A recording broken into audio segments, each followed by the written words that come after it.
ሌላ ረብሻ አትፍጠር። በቃ እኔ ስልችት ነው ያለኝ። ትሁት አንቺ ነሽ ልብ የሰጠሽው። ፊት በተነሽ እኮ አርፎ ይቀመጥ ነበር። ናቲ የምናወራው እኮ ስለተመስገን ነው። አይንህን ማየት አልፈልግም፣ አልወድም፣ አጠገቢያ አትድረስ የሚሉትን ቃላቶች ቢሰማ ኖሮ እኮ እኔ ከሀገር ያልሰደድኩኝ ነበር። ቆይ ታዲያ ምን ይሻላል? አሁን እኮ እያስቸገረኝ ነው እንጂ ቅድም አስቸገረኝ አልሽ እኮ። አንተ ስታስበው ባይወደኝ ኖሮ ገጠርና ከተማ ይከታተለኝ ነበር። እሱ ከኔ ጋር እየተፎካከረ ነው ባክሽ። ናቲ ደግሞ ምን ያፎካከረዋል? አንተን ያገኘህ አሁን የሱ ፍለጋ ደግሞ ያመጣል። ትሁት እየመሰከርሽለት እኮ ነው። ያቺን ሴትዮ ማስገደል ካለብሽ አስገድያት። እሷም እንደዚህ ደደብ ነች ማለት ነው።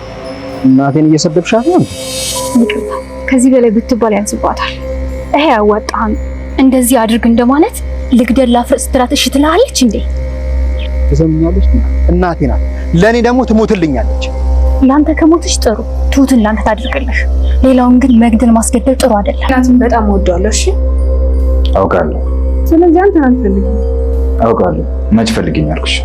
እና ለምንድን ነው የተጣበቅም? እኔ ፈልግቻለሁ። ስማኝ፣ ደረቅ አትሁን እሺ። ለድርቅና ያድስ አይደለሽ። ያማል አንተ። ቆይ አንተ ምንድን ነው የምትፈልገው? ከኔ ጋር ጸብ ነው እንዴ የምትፈልገው?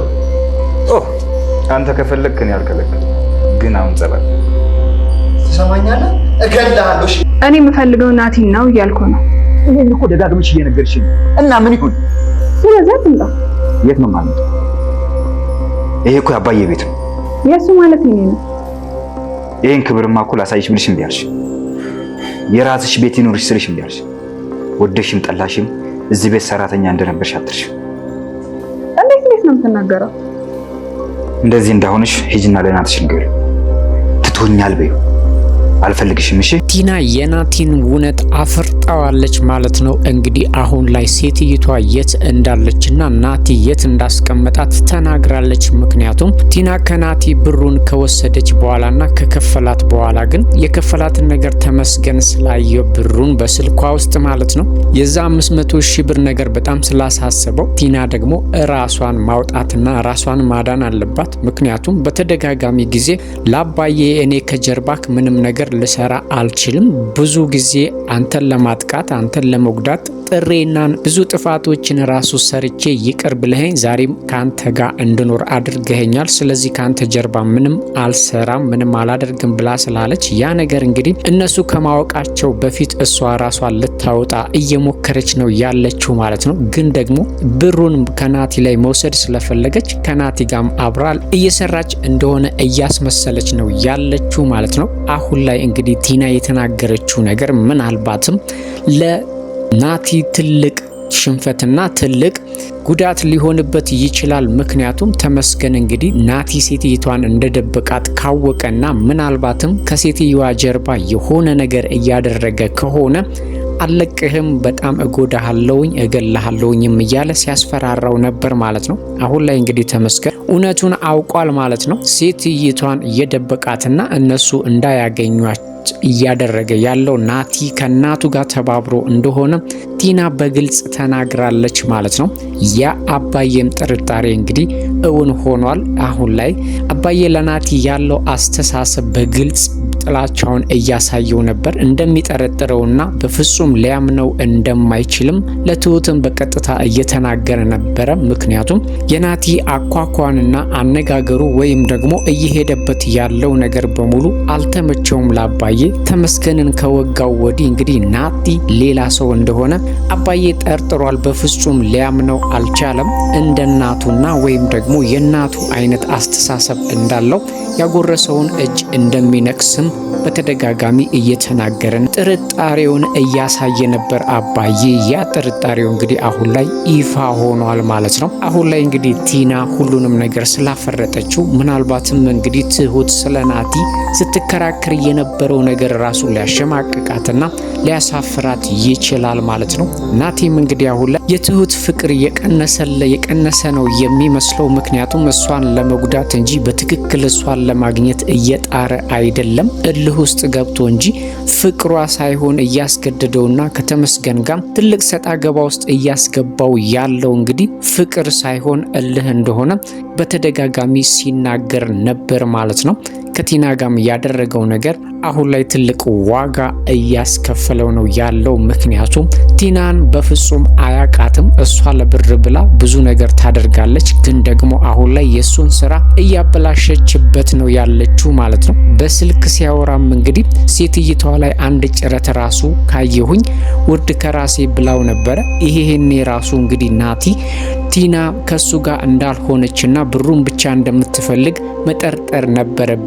ግን ደግሞ እሷ ካንተ ጋር ነኝ እያለች ሌላ ነገር ነው፣ ሌላ ሀሳብ ነው በውስጧ ያለው ማለት ነው። የአባዬን ሚስት አምጥቶ ለአባዬ መስጠትና አባዬን ከዚህ በፊት ላደረገችው ነገር በሙሉ ካሳ ይሆናል ብላም ስላሰበች ቃልም ስለገባችለት ከጀርባክ ምንም አይነት ነገር አልሰራም ስላለች አሁን ላይ እንግዲህ ቲና ናቲን ከድተዋለች ማለት ነው። ተመስገንም እንግዲህ ትሁትን ለአመታት ሲከታተላት ለ100 ጊዜ ይቅርታ ሲላት ኖሯል ማለት ነው። አሁን ላይ ግን የሰለቸውና የደከመው ይመስላል። ምክንያቱም ፍቅር በፍቅር እንጂ በጉልበት ወይም ደግሞ በልመና እንደማይሆን እያሳየችው ነው ያለችው። ለሷ ብሎ ብዙ ወንጀሎችን ሰርቷል፣ ብዙ ነገሮችን አድርጓል። አሁን ላይ እንግዲህ ትሁት ተመስገንን በተደጋጋሚ አልፈልግህም፣ እኔ የናቲ ብቻ ነኝ እያለች ካቆሰለችው በኋላ አሁን ላይ አልፈልግሽም ብሏታል እሱ ራሱ ማለት ነው። እንደዚህ ሲላት እንግዲህ ትሁት በጣም ደንግጣለች። ምክንያቱም ያላሰበችውና ያልጠበቀችው ነገር ነው የተፈጠረው። ለሷ ምን ያህል ዋጋ እንደከፈለና ፍቅርም ለሷ እንዳለው በትክክል አሳይቷታል። ግን ደግሞ በፊት ያደረጋት ነገር በጣም ብየት በውስጧ እየተመላለሰ ከአፏ ይቅር ብዬሃለሁ የሚለው ቃል አልወጣ ይበላት እንጂ እና እንግዲህ ተመስገንን እንደምትወደው በግልጽ እያሳየች ነው ያለችው ማለት ነው። በናቲ ፊትም ተመስገን ይወደኛል፣ ለኔ ብሎ ብዙ መስዋዕት ከፍሎልኛል ብላም ናቲን እየነገረችው ነበር ማለት ነው። ዛሬ ላይም እንግዲህ ተመስገን ትሁትን አልፈልግሽም ሲላት ያሳየችው ድንጋጤ በጣም የሚያስገርም ነበረ ማለት ነው። እሱም ከእንግዲህ በኋላ ሄደሽ ለናቲ ንገሪው፣ እኔ በፍጹም አልፈልግሽም፣ በቃ ተሸንፍ ያለሁኝ፣ ግን ደግሞ ናቲ ይሄንን ካወቀ በኋላ እንደሚተውሽ እርግጠኛ ነኝ ብሏታል። ተመስገን እንግዲህ የናቲን ተንኮል በጥቂቱም ቢሆን የተረዳ ይመስላል። ምክንያቱም ናቲ አሁን ላይ ፍቅር ላይ ሳይሆን እልህ ላይ እንደሆነ ገብቶታል ማለት ነው። ስለዚህ አሁንም ተመስገን እንግዲህ እየሄደበት ያለው መንገድ ምናልባትም ትሁትን የሚያስገኘው ሊሆን ይችላል። ምክንያቱም ትሁት አሁን ላይ እልህ ውስጥ ገብታለች። በዛ ላይ ደግሞ ቲና እድሉን ስጭኝ እኔ ተመስገንን ልጥበሰው እያለችና ያበሳጨቻት ነው ያለችው ማለት ነው። ስለዚህ አሁን ላይ ትሁት ግራ የተጋባች ነው የሚመስለው። ከናቲ ጋር ነኝ ትበል እንጂ ለተመስገንም ቢሆን የሆነ ስሜት እንዳላት ግልጽ ነው ማለት ነው። ባይሆንማ ኖሮ እሱ አልወድሽም ሲላት ባልተናደደችና ባልተበሳጨች ነበረ። በዛ ላይ ደግሞ ቲና ከተመስገን ጋር እንድትሆንም አትፈልግም።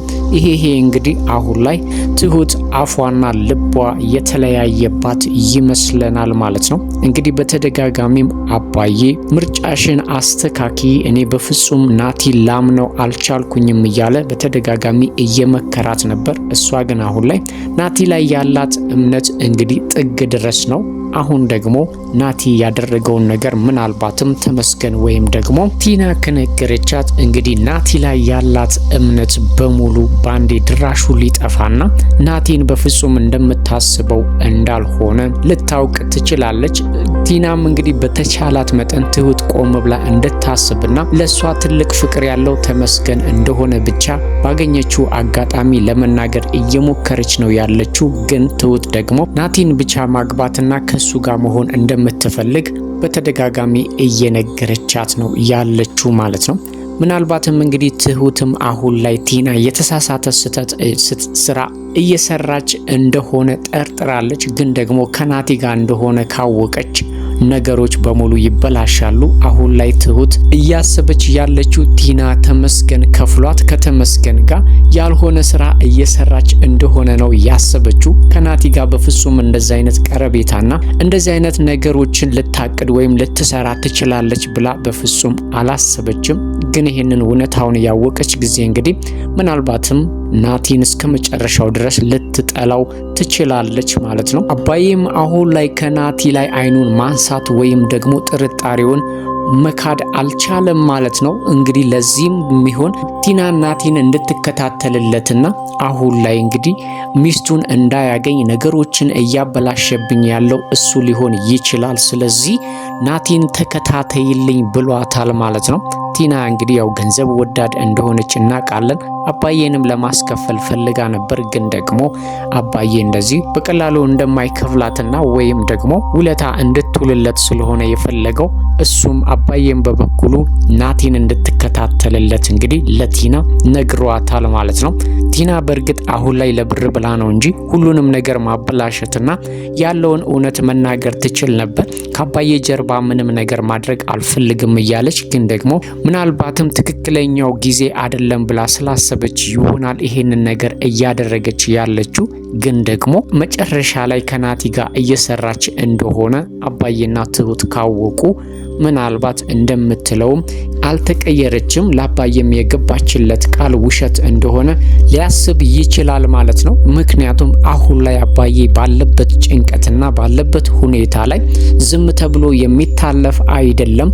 ሁኔታዎችንና ነገሮችን በትክክል ግልጽ አድርጋ ብትነግረው ኖሮ ሌላ መፍትሄ ሊፈለግ ስለሚችል ከናቲ ጋር ተባብራ እንግዲህ ጭንቀቱንና ስቃዩን እያበዛችበት እንደሆነ አልገባትም። ግን ደግሞ በአፏ ካንተ ጀርባ ምንም ነገር አልሰራም፣ ስተት ውስጥ አይደለሁም፣ በትክክለኛ መንገድ ላይ ነው ያለሁት እያለች ታውራ እንጂ ከናቲ ጋር ለገንዘብ ብላ እንግዲህ በተዘዋዋሪም ቢሆን ከአባዬ ጀርባ ሌላ ሴራ እያሴረች ነው ያለችው። በእርግጥ ሴትየቷን የመጉዳት ሀሳብም ሆነ ሴትየቷ እንድትጎዳ የማድረግ ምንም ሀሳብ የላትም።